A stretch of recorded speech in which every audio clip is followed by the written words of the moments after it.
Hello বন্ধুরা, সবাই কেমন আছো? আশা করি সবাই ভালো আছো।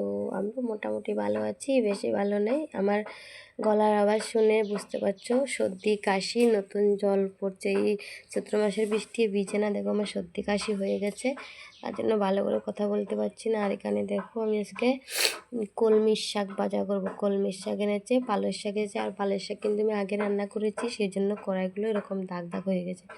আর এখন নিয়ে নেবো আমি কলমির শাকটা কেটে রেখে দিয়েছি, আগে দেখাতে ভুলে গিয়েছি, তাই দেখো এখন আমি রান্না করে নিচ্ছি কলমির শাকটা। আর কলমির শাকটা পুরো পরিষ্কার করে করে রেখেছি, রেখে এরপরে ধুয়ে বাথরুম গিয়ে ভালো করে ধুয়ে এনে এরপরে কাটে এরপর এখন রান্না করছি। আর এখানে দেখো আমার কলমির শাকটা ভাজা হয়ে গেছে, এখন আমি নামিয়ে নেব।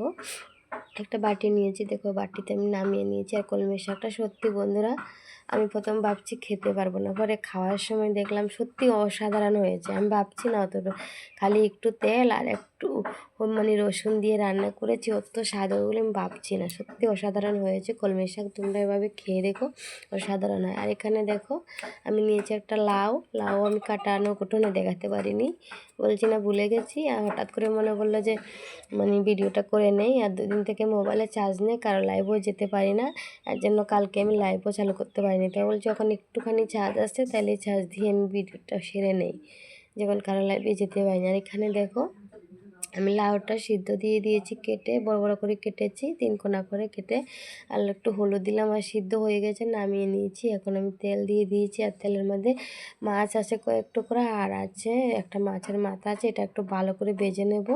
আর ভেজে দেখো বাজানো হয়ে গেছে। কয়েকটা তেজপাতা নিয়েছি ছিঁড়ে, তেজপাতা দিয়ে বাজি নিয়েছি। দেখো তেজপাতা দেওয়ানি দেখাইনি, দিয়ে এখন আমি লাউটা, যেগুলো লাউ সিদ্ধ করে রেখেছি এগুলো দিয়ে দিলাম। আর একাতে একাতে করছি তো, মেয়ে আজকে ঘুমে আসে, তাই পুরোপুরি ভিডিওটা দেখাতে পারিনি। যতটুকু নিজে একা একা পাচ্ছি অতটুকু করে নিয়েছি, স্ট্যান্ডটাও হাতের কাছে নেই, তাই আর পাচ্ছি না। যতটুকু করেছি অতটুকু শেয়ার করেছি। আর আমার লাউ আর কলমির শাকের রেসিপিটা কেমন হয়েছে সবাই বলবে। আর যে যেখান থেকে দেখছো আমার পাশে থাকো, লাইক কমেন্ট শেয়ার করে দিও, হাইপ করে দিও প্লিজ, সবাই হাইপ করে দিও। আর যে হাইপ করে দাও আমাকে বলো, আমিও তার ভিডিও দেখে হাইপ করে দেব। আর সবাইকে বলো আমার রেসিপিটা কেমন হয়েছে, সত্যি কিন্তু অসাধারণ হয়েছে। তোমরা এভাবে বানিয়ে দেখো, সত্যি ঘরের লোক যদি তোমার রেগে বসে থাকে, এগুলো খেলে কিন্তু সত্যি মনটাও ফ্রি হয়ে যাবে, ভালো হয়ে যাবে। চলো।